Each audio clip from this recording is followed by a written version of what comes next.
નમસ્કાર. ડીએલએડ અભ્યાસક્રમના દ્વિતીય વર્ષના આ વિડીયોમાં આપનું સ્વાગત છે.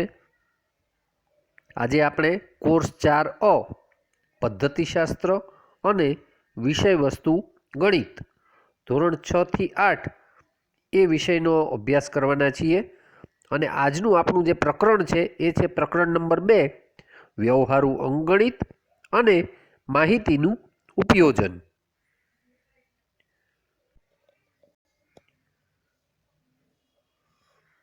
તાલીમાર્થી બહેનો, આજે આ વિડીયોમાં આપણે જે મુદ્દાની ચર્ચા કરવી છે એ છે મુદ્દા નંબર 2.11, સાદા આલેખનો ઉપયોગ. હવે અત્યાર સુધી તમે આ ચેપ્ટરમાં જે માહિતી જોઈ એમાં આંકડાશાસ્ત્રીય બાબતોની વાત આપણે કરી, જેમાં ખાસ કરીને મધ્યક, મધ્યસ્થ અને બહુલકની ચર્ચા કરી છે. આ ઉપરાંત આ જે બધી માહિતી હતી એ માહિતીને દર્શાવવા માટે અથવા તો માહિતીનું વર્ગીકરણ કરવા માટે આપણે આવૃત્તિ વિતરણની પણ વાત કરી હતી. આપણે અગાઉ એ પણ જોયું કે એકત્રિત કરેલી આ જે માહિતી છે એને વર્ગીકરણ કરવા માટે કે આવૃત્તિ વિતરણ દ્વારા આપણે વધુ સારી રીતે સમજી શકાય તે રીતે સંક્ષિપ્ત અને વ્યવસ્થિત રૂપમાં રજૂ કરતા હતા. તેવી રીતે એકત્રિત કરેલી સાંખ્યિક માહિતી એને વધુ સ્પષ્ટ, અસરકારક અને આકર્ષક રીતે રજૂ કરવા માટેની જે અન્ય એક પદ્ધતિ છે એ છે આલેખ. તો આજે આપણે આ આલેખ વિશે કેટલીક વાત કરવી છે. સાંખ્યિક માહિતી હોય તો એને આલેખ રૂપે દર્શાવવાથી એક તો ફેર શું પડે એ વાત કરીએ આપણે. સૌથી પહેલાં તો સાંખ્યિક માહિતીને આપણે અગાઉ કોષ્ટક દ્વારા દર્શાવતા હતા. એને બદલે જો આલેખની મદદથી દર્શાવીએ તો એ માહિતી જે વ્યક્તિ જુએ છે તે જોનારનું ઝડપથી ધ્યાન ખેંચે. આ ઉપરાંત બીજો એક ફાયદો એ થાય કે માહિતીને સમજવાનું થોડું સરળ બની જાય. કેટલીક વખત શું થાય કે કોષ્ટક દ્વારા જે માહિતી રજૂ થતી હોય એ કોષ્ટકનો જ્યાં સુધી વિગતપૂર્ણ રીતે અભ્યાસ ન કરવામાં આવે, ત્યાં સુધી એનું એનાલિસિસ ન કરવામાં આવે, ત્યાં સુધી એનો ખ્યાલ એ ઝડપથી આવતો નથી. આલેખમાં એવું બનતું નથી. કોષ્ટકની સરખામણીમાં આલેખ છે એ સરળતાથી ધ્યાન ખેંચે એ પ્રકારની પદ્ધતિ છે. આંકડાઓ દ્વારા જે માહિતી રજૂ થાય છે, એટલે કે કોષ્ટક દ્વારા જે માહિતી રજૂ થાય છે એમાં દર્શાવેલી માહિતીનું અર્થઘટન કરવાનું મુશ્કેલ પડે છે. કોઈ નિષ્ણાતો જ અર્થઘટન કરી શકે, પરંતુ આલેખમાં આવું બનતું નથી. આલેખ દ્વારા તેને સમજી શકાય તેવું સ્વરૂપ એ આપી શકાય છે. એટલે થોડી ઓછી જાણકારી ધરાવનાર વ્યક્તિ હોય તો પણ આલેખ દ્વારા તેમાંની ઘણી બધી બાબતો તે સમજી શકે તેવું બને છે. અને શિક્ષણમાં પ્રાયોગિક પરિણામોને અને સંશોધનોના પરિણામોને રજૂ કરવા માટે આલેખનો વ્યાપક પ્રમાણમાં ઉપયોગ થાય છે. એટલે અહીંયા પણ આપણે આલેખની કેટલીક પ્રાથમિક બાબતો, પ્રાથમિક માહિતી કે કઈ રીતે રજૂઆત કરી શકાય તેની થોડી ચર્ચા આજે કરવાના છીએ. આપણે આવૃત્તિ વિતરણની ચર્ચા અગાઉ કરી ગયા છીએ. તો આવૃત્તિ વિતરણની અસરકારક અને આકર્ષક રજૂઆત માટે આલેખ પદ્ધતિનો ઉપયોગ કરવામાં આવે છે.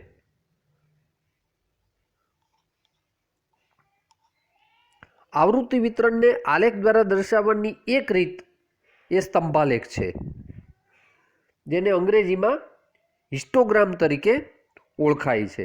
અને બીજી રીત છે એ છે આવૃત્તિ બહુકોણ, જેને ફ્રીક્વન્સી પોલિગોન તરીકે અંગ્રેજીમાં ઓળખવામાં આવે છે.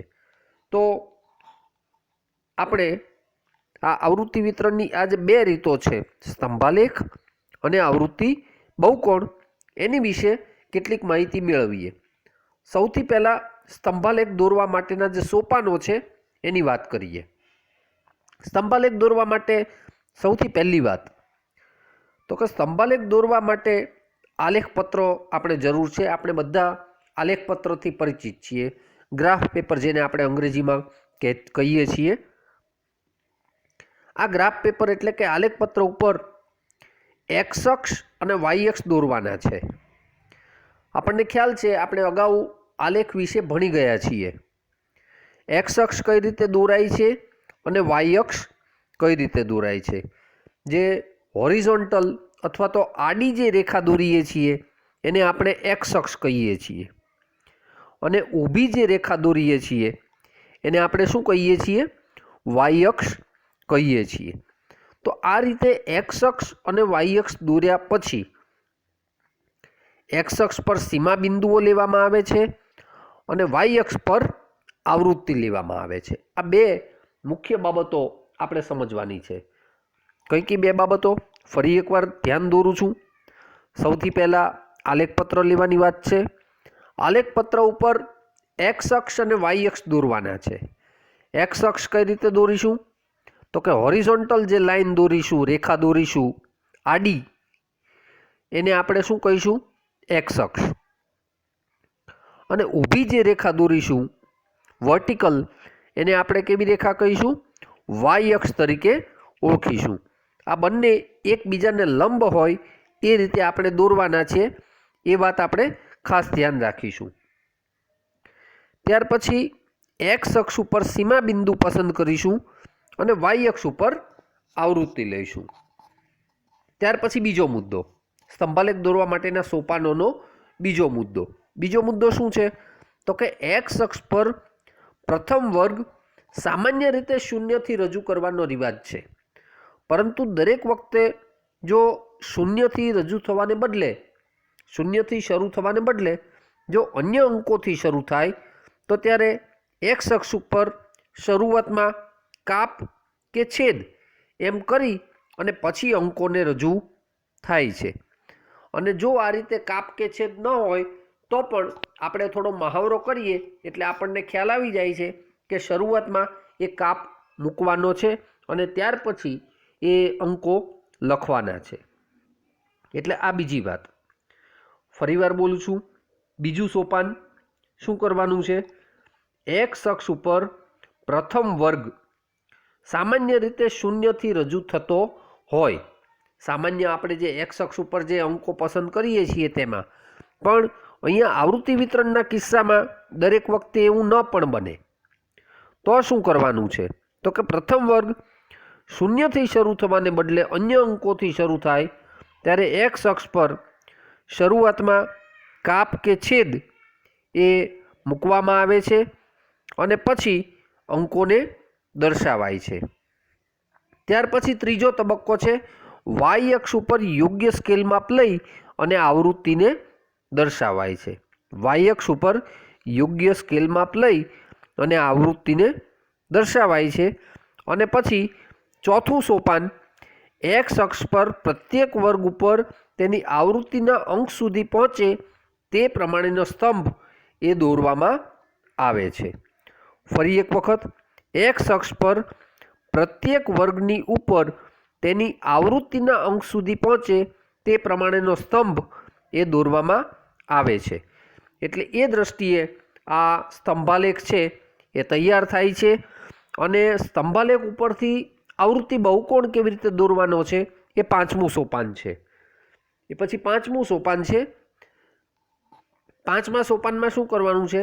તો કે સ્તંભાલેખના મધ્યબિંદુઓને જોડતો જે રેખાખંડ દોરવાનો છે એ જો દોરવામાં આવે તો તેને આવૃત્તિ બહુકોણ કહેવામાં આવે છે. આવૃત્તિ બહુકોણ કેવી રીતે દોરવાનો છે? તો કે સ્તંભાલેખના મધ્યબિંદુઓને જોડતો રેખાખંડ છે એ દોરવામાં આવે તો તેને આવૃત્તિ બહુકોણ તરીકે ઓળખવામાં આવે છે. તો આ વાત હતી સ્તંભાલેખ અને સ્તંભાલેખ ઉપરથી આવૃત્તિ બહુકોણ કેવી રીતે દોરવામાં આવે છે તેની વાત. તો ચાલો એક ઉદાહરણની મદદથી આવૃત્તિ વિતરણને આધારે સ્તંભાલેખ કેવી રીતે દોરાય તેની માહિતી મેળવીએ. તો જોઈએ ઉદાહરણ. અહીંયા વર્ગો દર્શાવ્યા છે. વર્ગ છે 55 થી 59, બીજો વર્ગ છે 50 થી 54, ત્રીજો છે 45 થી 49, ચોથો વર્ગ 40 થી 44, પાંચમો વર્ગ 35 થી 39, છઠ્ઠો વર્ગ 30 થી 34, પછીનો વર્ગ છે 25 થી 29, પછી 20 થી 24, આ પ્રમાણેના વર્ગો છે. કુલ આવૃત્તિ n 50 છે.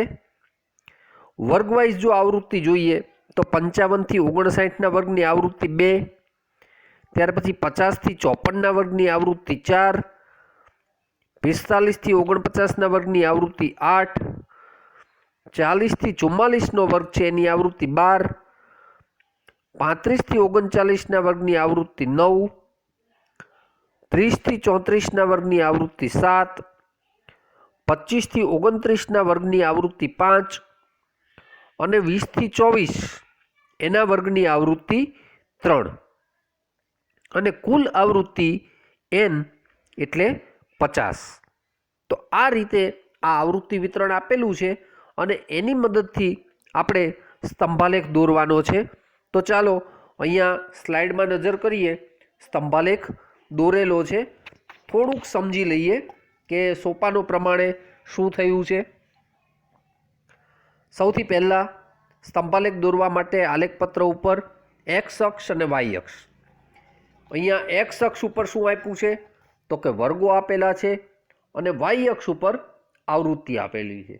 આવૃત્તિ 0, 2, 4, 6, 8, 10, 12 અને 14 આ વાય અક્ષ ઉપર આવૃત્તિ છે. એક્સ અક્ષ ઉપર વર્ગો આપેલા છે 85 થી 55 થી 59, 50 થી 54 આ બધા વર્ગો ક્રમશઃ આપેલા છે.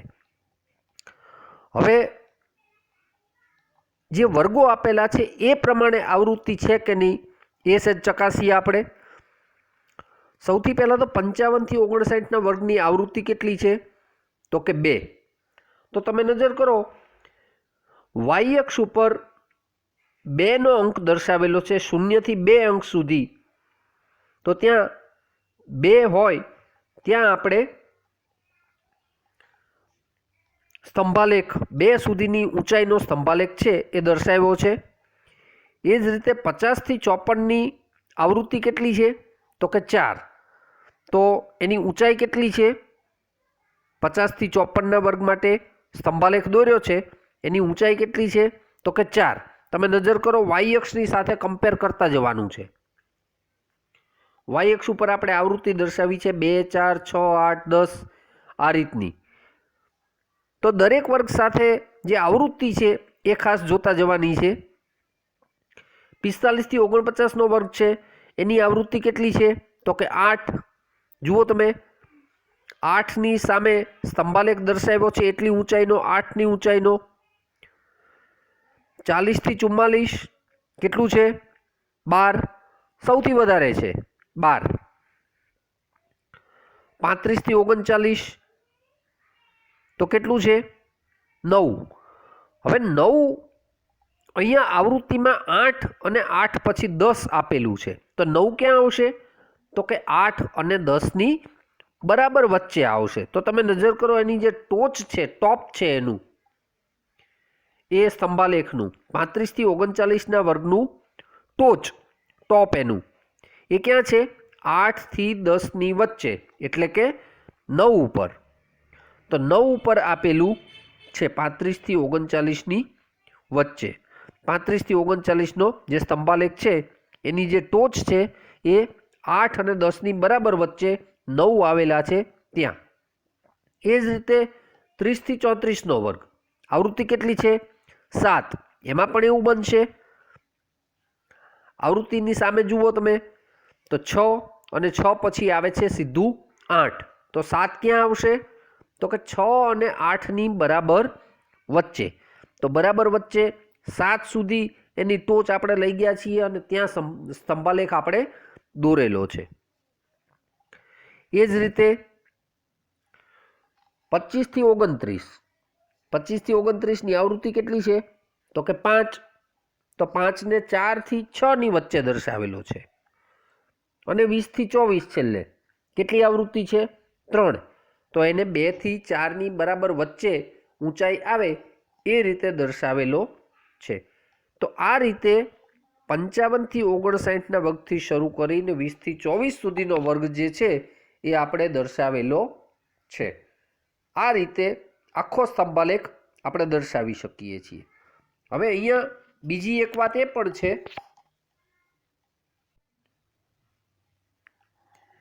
કે જે દરેક સ્તંભાલેખ દોરેલો છે એની શરૂઆત ક્યાંથી થાય છે? તો કે બધાનું જે નીચેનું લેવલ છે એ બધું એક્સ અક્ષને સ્પર્શ કરી અને દોરવામાં આવેલો છે. તમે નજર કરી શકશો, બધા જ સ્તંભ, કોઈ પણ વર્ગ માટેના સ્તંભની શરૂઆત કરીએ તો એ ક્યાંથી શરૂઆત થાય છે? તો કે હોરિઝોન્ટલ લાઇન જે એક્સ અક્ષ છે એને સ્પર્શ કરી અને થાય છે. અને ઊંચાઈ કેટલી છે? તો કે જેટલી આવૃત્તિ વાય અક્ષ ઉપર આપેલી છે જે તે વર્ગની એટલી ઊંચાઈ સુધીનો સ્તંભાલેખ છે એ દોરેલો છે. અને બીજી વાત એ પણ નોંધવાની છે કે દરેક આવૃત્તિ એ જે તે સ્તંભની ઉપર આપણે દર્શાવી છે. દાખલા તરીકે 55 થી 59ના સ્તંભની ઉપર આવૃત્તિ દર્શાવી છે આપણે 2. એ જ રીતે 50 થી 54 વચ્ચેની આવૃત્તિ છે એ છે 4. એમ દરેક વર્ગ ઉપર આપણે જે અંક દર્શાવ્યો છે એ બીજું કશું નથી પણ શું છે? એ જે તે વર્ગની આવૃત્તિ છે એ આપણે દર્શાવેલી છે. તો આ રીતે વર્ગ અને આવૃત્તિ એને આધારે આપણે આ જે દોર્યો છે, સ્તંભ દોર્યા છે, એને આપણે શું કહીએ છીએ? સ્તંભાલેખ તરીકે ઓળખીએ છીએ. તો આ વાત હતી સ્તંભાલેખની. સાથે આપણે આવૃત્તિ બહુકોણ છે એ પણ સમજી લઈએ. આવૃત્તિ બહુકોણ શું કહે છે? તો કે આવૃત્તિ બહુકોણ એ જે તે સ્તંભાલેખના મધ્ય બિંદુઓને જોડતો રેખાખંડ એને આપણે આવૃત્તિ બહુકોણ કહીએ છીએ. અહીંયા ખરેખર તો જે આકૃતિ દર્શાવી છે એમાં થોડોક આપણે ધ્યાનપૂર્વક જોવાની જરૂર છે. કેટલીક જગ્યાએ જે આવૃત્તિ બહુકોણ છે એ મધ્ય બિંદુઓને સ્પર્શ કરે છે, પણ એકાદી જગ્યા કે 2 જગ્યા એવી છે કે જ્યાં મધ્ય બિંદુઓને સ્પર્શ કરતો નથી. એ આકૃતિની મર્યાદા છે.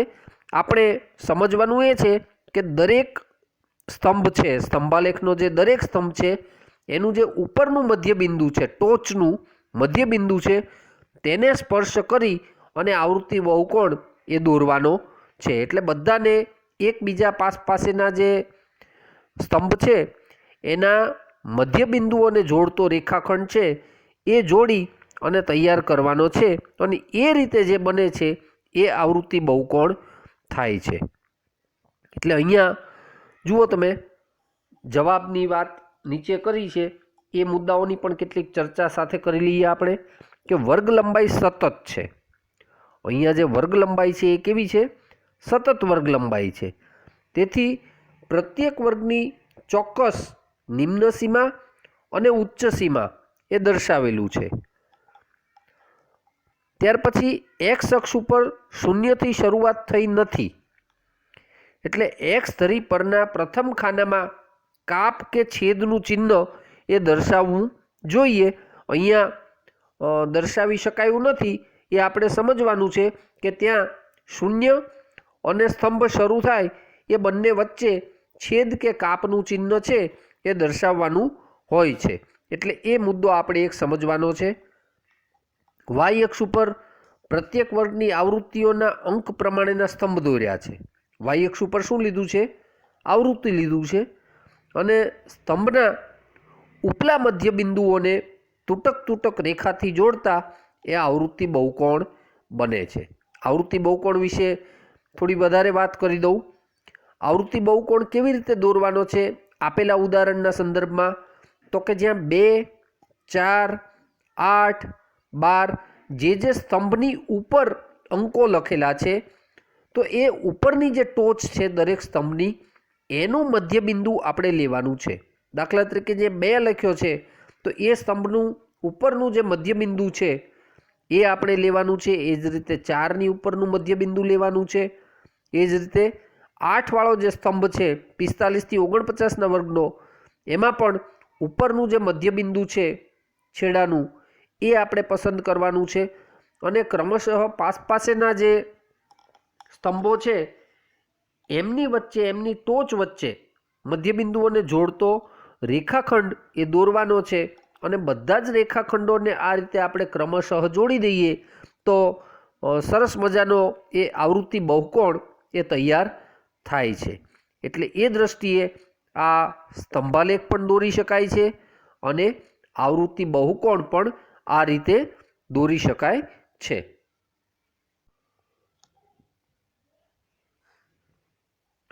હવે પછીનો મુદ્દો આપણે જે જોવાના છીએ એ છે મુદ્દા નંબર 2.12 સમયપત્રક.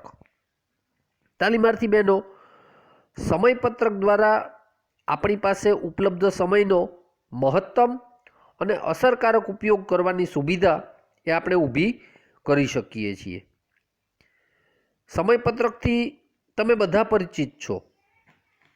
અધ્યેતા તરીકે, વિદ્યાર્થી તરીકે પરીક્ષાનું સમયપત્રક તમારી પાસે આવે ત્યારબાદ તમે કેટલા આયોજનની વિગતોનો અભ્યાસ કરો છો. જો આ પ્રમાણે કરીએ તો તરત આપણને ખ્યાલ આવે છે.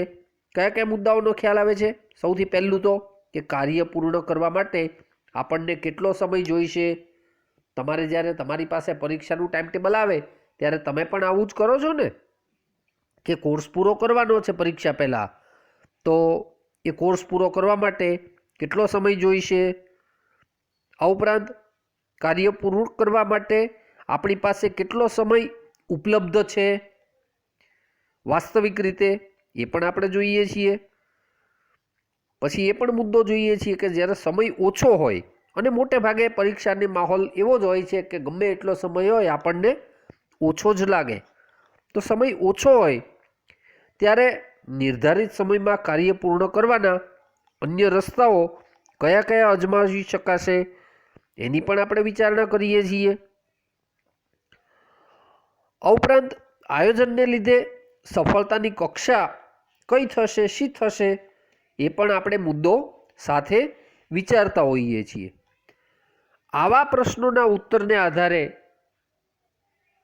આપણે કહી શકીએ છીએ કે સમયબદ્ધ અને પ્રમાણસર થતા આયોજનને લીધે નિર્ધારિત લક્ષ્ય પર પહોંચવાનું સરળ બને છે અને કાર્ય અસરકારક રીતે પૂર્ણ કરી શકાય છે. એટલે એ દ્રષ્ટિએ સમયપત્રકનું મહત્ત્વ એ આપણા જીવનમાં અને જીવન સાથે જોડાયેલા કોઈ પણ કાર્યમાં,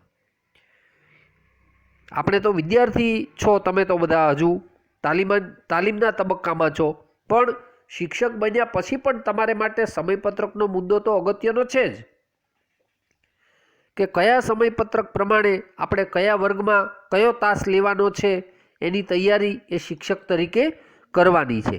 તમે બધા જ્યારે પાઠ આપવા જાઓ છો ત્યારે તમે આ બાબતથી પરિચિત છો કે આપણે કેટલામો તાસ લેવાનો છે, કયા વર્ગમાં લેવાનો છે, ક્યારે શરૂ થશે, ક્યારે પૂર્ણ થશે, ક્યારે રિસેસ પડશે. આ બધી જ બાબતો શેની સાથે જોડાયેલી છે? સમયપત્રક સાથે. જો વિચારો, તમે એક ક્ષણ માટે વિચારી જુઓ કે જો સમયપત્રક ન હોય તો શું થાય? કોઈ પણ આયોજન, કોઈ પણ કાર્ય એ સારી રીતે પૂર્ણ થઈ શકે નહીં.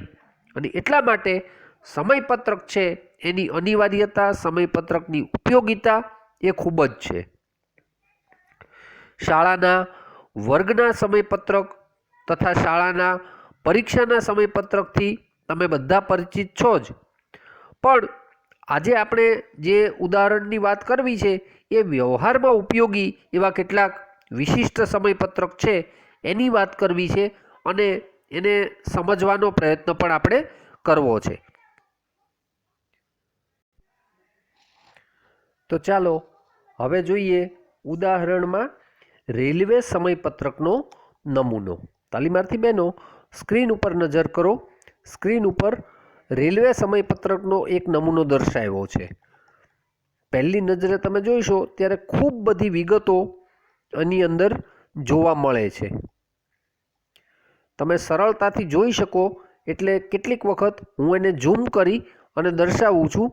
તમે સ્ક્રીન ઉપર નજર રાખજો, કઈ કઈ વિગતો આપેલી છે તે આપણે જોતા જઈએ. સૌથી પહેલાં આવે છે ટ્રેનનું નામ.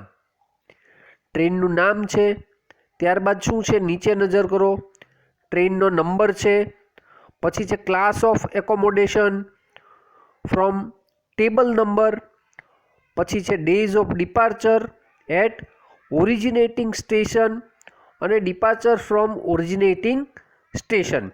આવી વિગતો એ ટ્રેનના નામની નીચે આપેલી છે. ત્યારબાદ નીચે આવતા જઈએ તો જુદા જુદા સ્ટેશનના નામ છે. દાખલા તરીકે મુંબઈ સેન્ટ્રલ છે, દાદર છે, બાંદ્રા ટર્મિનસ છે, અંધેરી છે, બોરીવલી છે. આ રીતના જુદા જુદા સ્ટેશનના નામ છે એ નીચે આવતા જાય છે, તમે જોઈ શકો છો. દેખાય છે ને બધાને? હા. હવે ઘણા બધા નામ છે એટલે ઠેઠ સુધી આપણે ઝડપથી જઈએ છીએ, તમે વાંચતા રહેજો. બસ. તો આ રીતના જુદા જુદા નામ એ એની નીચે છે. હવે બાજુની કોલમમાં શું છે એ જોઈએ આપણે. પહેલાં આખું સમયપત્રક છે એનું તમે જોઈ લો, શું શું છે તે સેજ નજર કરી લઈએ. એ બાજુમાં ટ્રેનના નામ છે. જુઓ તમે ઉપર, સૌથી પહેલું નામ શું છે? ગોરખપુર ઓખા એક્સપ્રેસ. ત્યાર પછી છે ગુવાહાટી ઓખા દ્વારકા એક્સપ્રેસ. આમ જુદી જુદી ટ્રેનના નામ એ છે. એની નીચે જે છે ટ્રેનના નામની નીચે છે એનો નંબર, ટ્રેનનો નંબર. દાખલા તરીકે 15/045. એ જ રીતે બીજી ટ્રેનનો નંબર છે 15/836. આમ જુદા જુદા ટ્રેનના નંબર પણ આપેલા છે. એમ એની નીચે એ જુદી જુદી વિગતો છે. ટ્રેન એકોમોડેશનનો નંબર છે, ટેબલ નંબર છે, ડિપાર્ચરનો નંબર છે. આ બધી જ વિગતો છે આપેલી છે. બીજી એક વિગતો ખાસ જે આપેલી છે આપણે સમજવાની છે એ છે એનો ઉપડવાનો સમય અને આવવાનો સમય. હવે એની ઉપર આપણે સેજ નજર કરવાની છે, ફોકસ કરવાનું છે. આપણી જે મુખ્ય બાબત છે એ આ છે. તમે નજર કરો, જુદા જુદા સમય આપેલા છે. હવે આપણે સામાન્ય રીતે સમયને 12 કલાકનો સમય જોવા ટેવાયેલા છીએ, પણ જે ટ્રેનનો જે સમય છે એ 12 કલાકને બદલે 24 કલાક સુધીની જે ઘડિયાળ છે એનો સમય દર્શાવેલો હોય છે. તમે જુઓ કેટલોક સમય છે. દાખલા તરીકે અહીંયા જે સ્ક્રીન ઉપર સમય દેખાય છે એ 4:05 છે. એક સમય છે 10:45 છે. એ જ રીતે એક સમય દેખાય છે આપણને 12:55 દેખાય છે. એ જ રીતે બીજો જે એક સમય છે 12:55 એ નજર કરો, કયો છે? 13:23. હવે જુઓ, સામાન્ય રીતે આપણી જે ઘડિયાળ છે એ 12 કલાકની ઘડિયાળ હોય છે. એટલે 12 પછી 13:23 એટલે શું થયું? તો કે આપણે એને આપણી 12 કલાકના ઘડિયાળના સમય પ્રમાણે સમજવાનો પ્રયત્ન કરવાનો છે. પણ જે રેલવેનું આ જે ટાઈમ ટેબલ છે એ ખાસ એટલા માટે દર્શાવ્યું છે કે એમાં 12ને બદલે 24 કલાકનો સમય જે છે એ જોવા મળે છે. આવા જ બીજા કેટલાક સમય છે એ તમારી સામે દર્શાવું છું. 15:15 લખેલું છે, એક જગ્યાએ 22:55 લખેલું છે. જુઓ તમે, 23:15 પણ લખેલું છે, અને 9:35, 13:30, 8:45, 17:25. તો આ પ્રમાણે જુદા જુદા સમય જે છે એ લખેલા છે.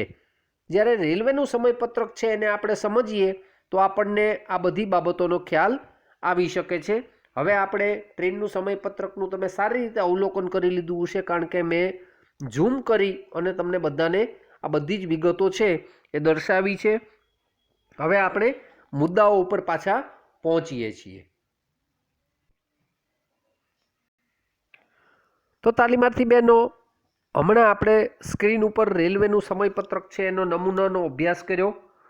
કઈ બાબતોની આપણે જાણકારી મેળવી એની થોડી ચર્ચા આપણે કરી લઈએ સાથે. એક તો આપણે જોયું ટ્રેનનું નામ, પછી જોયો ટ્રેનનો નંબર, ત્યાર પછી ટ્રેન ઉપડવાનું સ્ટેશન, ટ્રેન ઉપડવાનો સમય, પછી ટ્રેનના માર્ગમાં આવતા સ્ટેશનોનું લિસ્ટ પણ આપણે જોયું. આ ઉપરાંત ટ્રેન ઉપડવાના જે દિવસો છે એની પણ જાણકારી આપણે મેળવી. ત્યાર પછી બીજી જે અગત્યની જાણકારી મેળવી એ છે સમયની.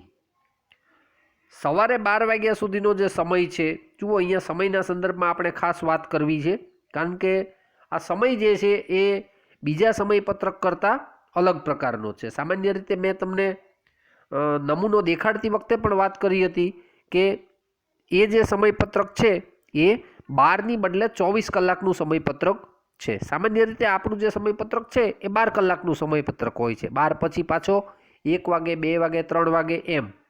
જ્યારે અહીંયા રેલવેના સમયપત્રકમાં 12 પછી 13, 14, 15, 16, 17 આ પ્રમાણે 24 કલાક સુધીનો સમય જે છે એ હોય છે. એટલે સવારે 12 વાગ્યા સુધી 1 થી 12 અંકો વપરાય છે. જુઓ અહીંયા આ સમયપત્રક સમજવા માટે ખાસ તો આ મુદ્દો આપણે જાણવો જરૂરી છે કે દિવસમાં સવારે 12 વાગ્યા સુધી 1 થી 12 અંકોનો ઉપયોગ થાય છે, અને 12 વાગ્યા પછી તો કે ત્યાર પછી 13 થી 24 અંકોનો સમય જે છે એ દર્શાવાય છે, અને તે જાણી પણ શકાય છે. રાતના 12 વાગ્યા પછી સમય 00.00 થી શરૂ થાય છે, એટલે 0 કલાક અને 0 મિનિટ. રાતના 12 વાગ્યા પછી ખાસ ધ્યાન રાખજો, રાતના 12 વાગ્યા પછી આ સમય છે એ આ રીતે શરૂ થાય છે. એક ઉદાહરણથી સમજીએ આ મુદ્દો. દાખલા તરીકે 25મી તારીખે રાત્રે 11:15 વાગ્યે જો ટ્રેન ઉપડતી હોય તો સમયપત્રકમાં ટ્રેનનો સમય એ 23:45 દર્શાવાય.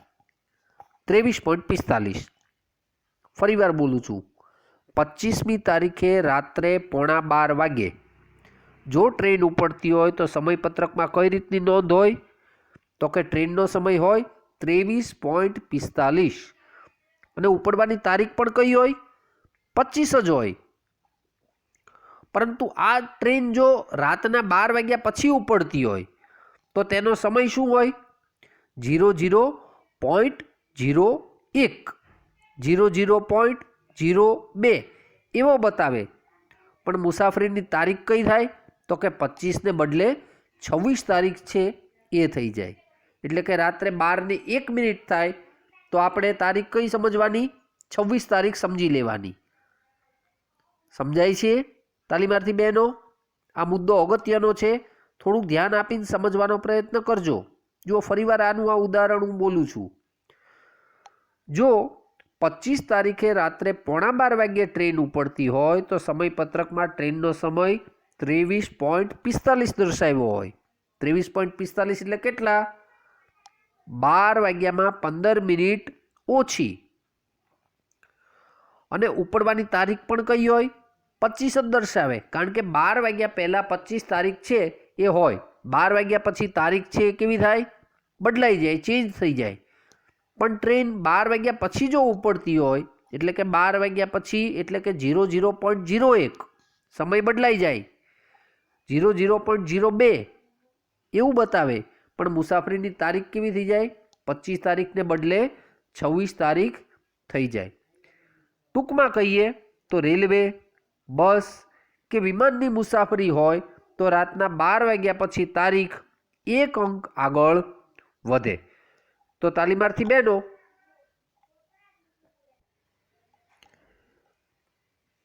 આજના આ વિડીયોમાં આપણે 2 મુદ્દાઓની મુખ્ય ચર્ચા કરી. સૌથી પહેલો મુદ્દો જોયો સાદા આલેખનો ઉપયોગ. સાદા આલેખના ઉપયોગમાં આલેખ કેવી રીતે દોરી શકાય એની ચર્ચા કરી. સ્તંભાલેખ અને આવૃત્તિ બહુકોણ આ બંને કઈ રીતે દોરી શકાય એની ચર્ચા આપણે ઉદાહરણ સહ કરી. ત્યાર પછી જે બીજો મુદ્દો જોયો એ હતો સમયપત્રક. સમયપત્રકમાં પણ આપણે રેલવેના સમયપત્રકનો નમૂનો દર્શાવી તેની ઉપરથી ટ્રેનનો નંબર, ટ્રેન ઉપડવાનું સ્ટેશન અને ખાસ તો સમય, કે સમય જે છે એ 12 ને બદલે 24 કલાકનો સમય હોય છે, અને 12 વાગ્યા પછી એમાં તારીખ છે એ બદલાઈ જાય છે. એવા અગત્યના મુદ્દાઓની ચર્ચા આપણે રેલવેના સમયપત્રકના સંદર્ભમાં કરી. હવે પછીના વિડીયોમાં આપણે એ પછીના મુદ્દાઓની ચર્ચા આગળ હાથ ધરીશું.